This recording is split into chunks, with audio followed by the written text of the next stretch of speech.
Chair Factory Falls in the Lake Metroparks is beautiful. I'd recommend coming after some rainfall to get a view like what you see here. The waterfall is 35 feet tall, and it's just over a half-hour drive from downtown Cleveland. I came here with a group on a guided hike that started at the Lake Metroparks Environmental Learning Center. We walked for around a third of a mile on the Greenway Corridor, which is a great hike and bike trail, and then we hiked another third of a mile on an unpaved trail down to the falls.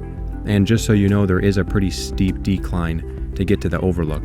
But everything was worth it that night, as this was part of a wine and cheese waterfall hike put on by the Lake Metroparks. It was a really good time, and when I heard that there was something called a wine and cheese waterfall hike, I had to check it out. Make sure to look for the next guided hike to Chair Factory Falls, or just come and check it out on your own. I'm glad you watched this video, and I hope you'll look at some of the other videos I have about things to do in Northeast Ohio parks.